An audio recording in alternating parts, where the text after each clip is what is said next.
while punk and retired drug dealer Sky Wright was trying her best to go on the straight and narrow when her life plans are suddenly upended. She abandons her plans and embarks on a spontaneous road trip up and down the West Coast, making her way through clubs and drugs, sex workers and gutter punks, illegal squats, dives, and raunchy punk clubs, all while looking for her long lost punk rock boyfriend. Hello, everyone, and welcome once again to the Heir's Lair. I'm your host, Jonathan Taylor. Today's video will once again be a book review, only the book in question will represent a more eccentric departure from my typical fare. Namely, the book in question is What the Hell Ever Happened to Yuri Rozhenko by Jeffrey Matuka. Well, at least I assume that's how that name is pronounced. I'm not going to try any alternatives right now. The TLDW for this book is quite intriguing and manages to pack a lot of varied and surprising content in spite of its short length. There isn't really a lot going on between the pages in the sense that it isn't really an action-driven piece. But what is on the page, all of the descriptions and all of the detail it puts into describing its various locations and settings is quite impressive. So if the synopsis sounded interesting to you, and you are looking for something that is that is more atmospheric, as I've described in the TLEW, then I can only suggest that you go out and buy and read this book. You will enjoy it. And now that I've gotten the introductions aside, it's time to ask, what is it about this book that makes it distinctive? What is it about this particular leaf within the massive forest that is Amazon's book catalog that makes it distinctive and unlike any of the other leaves within the same forest? Well, after giving it some thought, I think I actually found an answer to that. The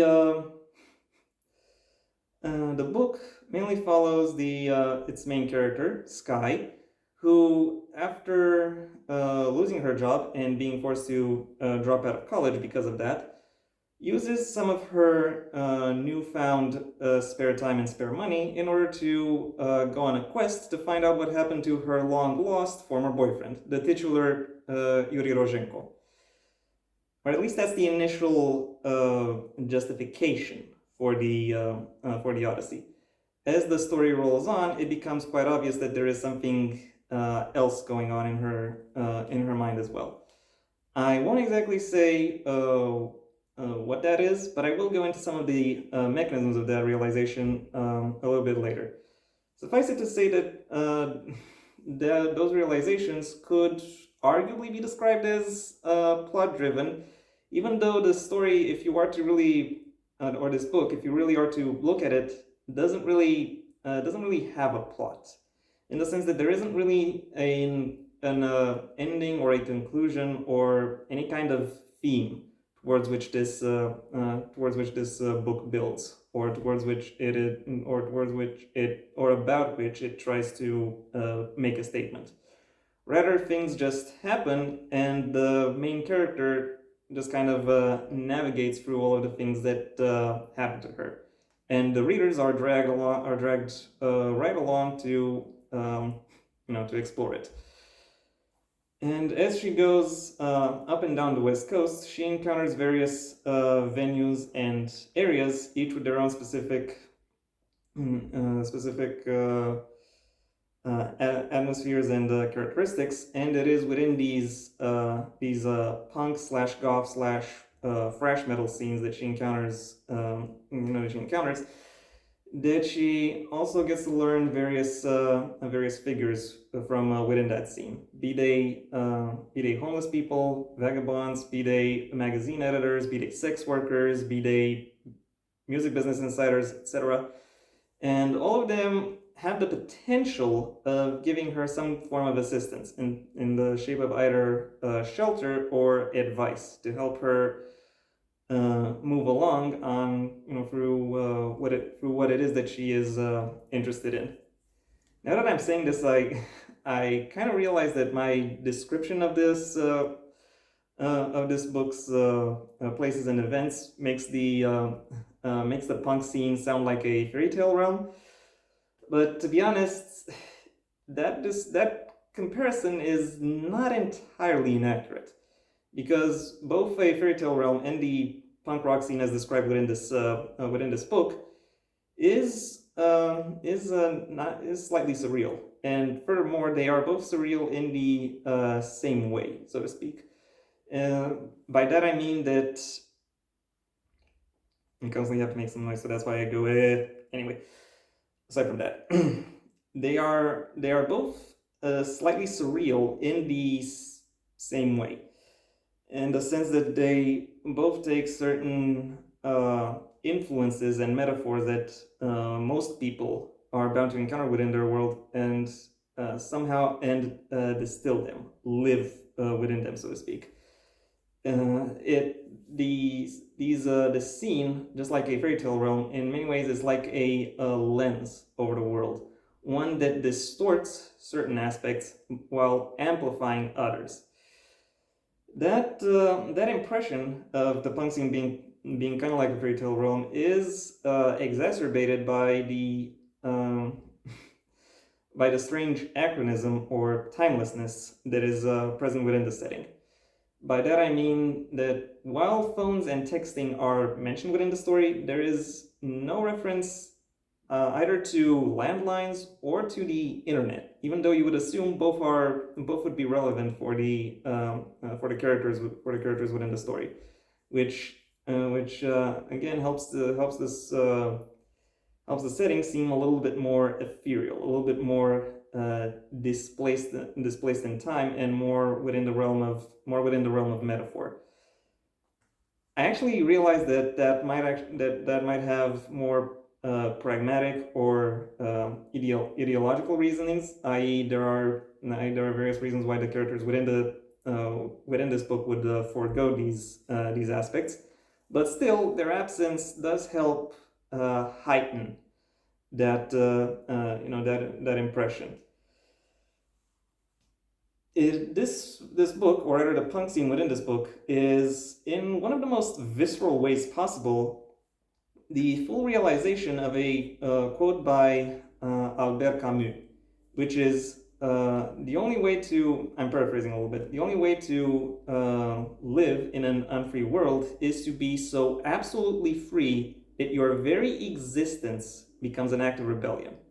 And I have to say, pretty much all the characters within this book live by that, because they break the law all the time, mostly in small ways, and for their own distinctive reasons, whatever those may be, and and yet they still seek out companionship between each other, either due to their shared opposition to the system, or simply because they want to find a place where where they belong, or where they find people with whom they can share impressions. Mind you, that doesn't always work out, both IRL and within this book. So it's not naive in that sense. However, the setting, as displaced and as steeped in metaphors as it is, does still persevere, because if you find a because let's be honest, if you were to find a neighborhood of heaven within a county of hell, you would not abandon it, even if the occasional demon slips in. Somewhat more expectedly from this book, given how sizable its setting is, there is a sizable roster of characters as well. Most of these characters are really only really relevant within a specific location of the setting, and don't influence the book outside of that. But all of them still come across as fully fledged, and authentic figures within that setting, even if they're somewhat static. Curiously, even though this book doesn't have a plot, it does have a character arc. It's subtle and not exactly crystal clear, but it's there. And it's particularly noticeable if you think back on the book and really consider what it is that what its messaging is and what it is ultimately telling its audience.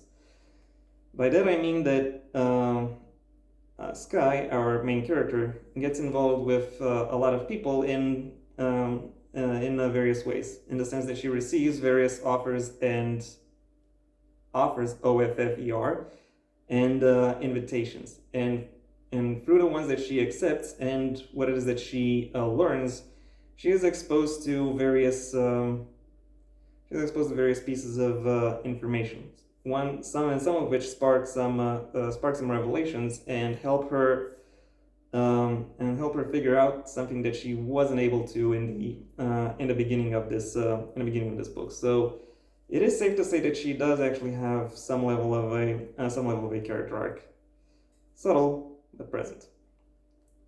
Overall, what this book lacks in storytelling, it makes up for in stage dressing and immersion, as it manages to create an intriguing and captivating world for its readers to engage with. My final rating for What the Hell Ever Happened to Yuri Rozhenko is a 3 out of 5. And that was my review. Thank you for your attention. If you enjoyed it, well then please leave a like, maybe even share this video wherever you think other people will like it as well. If you have anything you'd like to add to the book or to this review, well, that's what the comment section is for. And if you want to see when my next video gets released, well then please subscribe. And ideally also ring the bell or do whatever else YouTube will ask of you in order to keep you notified. My own book, Heir to the Empire: The Next Generation, is available at most major book retailers under a massive link in the description down below, right past all of my other social media links, which I also suggest you check out, should you choose to do so. You'll also find my Patreon listed down there in case you want to support me more directly and maybe even receive perks such as early access to videos and scripts, both for this channel and my second one. Until next time, I am Jonathan Taylor, and this has been the Heir's Lair.